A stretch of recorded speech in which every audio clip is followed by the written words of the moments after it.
أهلا بيكم في تحليل جديد لواحد من أكتر الألغاز المالية إثارة في السوق مؤخراً. النهاردة هنفكك مع بعض تقرير أرباح شركة هيبكو للاستثمارات لعام 2025. التقرير ده بيطرح مفارقة غريبة جداً خلت الخبراء الماليين في حالة نقاش وجدل مش بيخلص. تخيلوا شركة بتقدر تضاعف إيراداتها بشكل مذهل، بس في نفس الوقت أرباحها بتنكمش. إزاي ده بيحصل؟ خلينا نشوف. الرقم الضخم ده 709 مليون و950 ألف جنيه مصري بيمثل إيرادات هيبكو في 2025. ده مش مجرد رقم عابر، دي قفزة صاروخية بنسبة تتجاوز 114% مقارنة بعام 2024. الأداء ده بيعكس قدرة ممتازة للشركة إنها تقتنص عقود ضخمة في قطاع المقاولات، وتحديداً في ظل الظروف الاقتصادية الصعبة وتحديات السوق اللي كلنا عارفينها. وهنا بقى بنقف لحظة والحماس بيهدى شوية لما نصطدم بالواقع. إزاي المبيعات تتضاعف بالشكل الجنوني ده وصافي الأرباح يقع ل 38.2 مليون جنيه؟ إحنا بنتكلم عن انخفاض بحوالي 8% عن السنة اللي قبلها. اللغز ده محتاج مننا تفكيك دقيق جدا عشان نلاقي المتهم الرئيسي ورا اختفاء الأرباح دي في قطاع التشييد والإنشاءات. طيب خلينا ندخل في أول جزء من القصة، وحش التكاليف اللي بيبتلع هوامش الأرباح. المشكلة الحقيقية مستخبية هنا. القفزة الكبيرة جداً في الإيرادات قبلتها قفزة أكبر وأعنف بكتير في تكاليف التشغيل. بنتكلم عن زيادة مرعبة بنسبة 135.8% في تكاليف النشاط. الزيادة دي ببساطة كده فتحت بقها وابتلعت كل المكاسب اللي جت من طفرة المبيعات. الرقم ده بيحكي القصة كلها. حوالي 619 مليون جنيه مصري اتبخرت في تكاليف التشغيل خلال السنة. التضخم القاسي جداً في أسعار مواد البناء الأساسية زي الحديد والأسمنت اتحول لضاغط شديد عصر هوامش أرباح الشركة. يعني سنة المبيعات القياسية اتحولت لسنة ضغط شرس جداً على الربحية. الموضوع كمان مش بس تكلفة دفترية، ده بيمس السيولة نفسها. عندنا هنا مفهوم التدفق النقدي التشغيلي السالب، وده بيكشف أزمة أعمق مستخبية تحت السطح. الشركة سجلت عجز نقدي بحوالي 16.29 مليون جنيه. ليه؟ ببساطة بسبب تأخر صرف المستخلصات ودفعات العقود من الجهات الحكومية والخاصة. يعني الفلوس موجودة على الورق بس الكاش الفعلي مش في الخزنة. طيب، تفتكروا إزاي الشركة قدرت تنجو من أزمة السيولة الخانقة دي من غير ما تدخل في دوامة إفلاس أو تعثر؟ ده بياخدنا للنقطة اللي بعد كده، إزاي الشركة قدرت تهرب من فخ الفوائد القاتل. عشان الشركة تنجو من الأزمة دي، مجلس الإدارة كان قدامه طريقين. أما اللجوء للديون البنكية واللي بفوائدها العالية جدا دلوقتي كانت هتقضي تماماً على أي أرباح باقية وتدمر الميزانية، أو إنهم يلاقوا طوق نجاة استثنائي من غير فوائد خالص.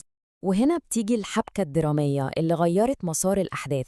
طوق النجاة ده جه من رئيس مجلس الإدارة والمساهم الرئيسي اللي بيملك حوالي 79.4% من أسهم الشركة.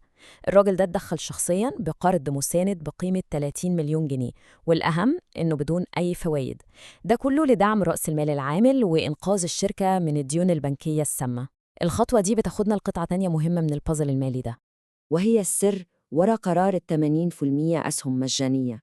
السؤال هنا، ليه الشركة قررت تعمل توزيع ضخم للأسهم بدل ما توزع كاش عن أرباح 2024؟ الاستراتيجية دي ذكية جدا وفي نفس الوقت هجومية.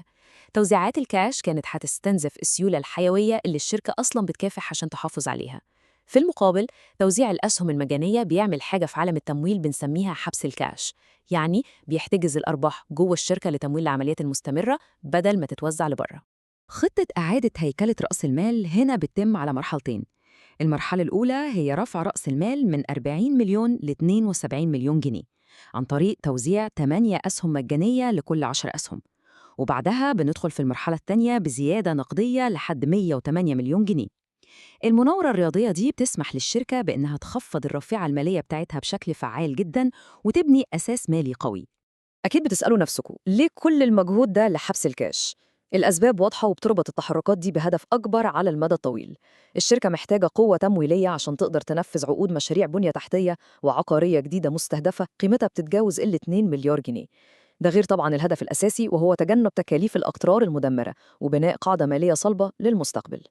لكن لازم نكون واقعيين، كل خطوة مالية ليها تمن، والتمن هنا هو تخفيف ربحية السهم. عشان أبسطها، تخيلوا معايا أرباح الشركة دي كأنها بيتزا. بدل ما كانت البيتزا دي بتتقسم على 40 مليون شريحة، إحنا دلوقتي هنقسم نفس البيتزا على 108 مليون شريحة صغيرة جدا. ده معناه إن نصيب السهم الواحد من الأرباح معرض للانخفاض الشديد، ودي مخاطرة مؤكدة لازم تتاخد في الاعتبار. طب هل الاستراتيجية الجريئة دي بتجيب بالنتيجة فعلا؟ ده اللي هنجاوب عليه دلوقتي لما نبص على تعافي الربع الأول من 2026 والتقييم النهائي للشركة. البيانات الأحدث لعام 2026 بتدينا لمحة مهمة جدا ومبشرة. الرقم ده بيمثل تعافي تشغيلي ممتاز، بنتكلم عن زيادة بنسبة 41.6% تقريبا في الأرباح خلال ال6 شهور اللي انتهت في مارس 2026 عشان تسجل حوالي 17.5 مليون جنيه. ده بيؤكد إن الشركة بدأت فعلا تمتص صدمة التكاليف وتدير هوامش أرباحها بكفاءة أعلى من الأول. ومن الناحية الرياضية البحتة وبناء على مقررات الربحية، عندنا سيناريوهات مختلفة للسعر العادل مقارنة بالسعر الحالي للسهم في السوق اللي هو 8.08 جنيه.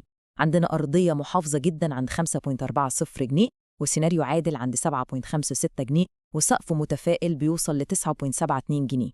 النقطة الجوهرية للتقييم هنا هي الزاوية اللي بنبص منها. لو اعتمدنا بس على أرباح 2025، السهم هيبان متقيم بأعلى من قيمته الحقيقية بحوالي 21.5%. لكن لو أخذنا في الاعتبار ربحية آخر 12 شهر متتالية واللي بتشمل التعافي القوي اللي شفناه في 2026، هنلاقي إن السهم قيمته عادلة ومنطقية جدا، وبيتداول بعلاوة طفيفة حوالي 6.8% بس. وفي النهاية وبعد تحليل كل المعطيات دي، بيفرض سؤال مهم جدا بيفرض نفسه: هل سهم هيبكو بيمثل فرصة نمو ممتازة على المدى الطويل لمستثمرين بيراهنوا على خطط التوسع وعقود المليارين جنيه؟ ولا هو فخ سيولة خطير بسبب ارتفاع التكاليف وزيادة عدد الأسهم؟ إحنا فككنا اللغز المالي بالكامل، بس القرار الاستثماري دايما بيعتمد على قرايتكم للسوق ولغة الأرقام. تفتكروا هيبكو رايح على فين؟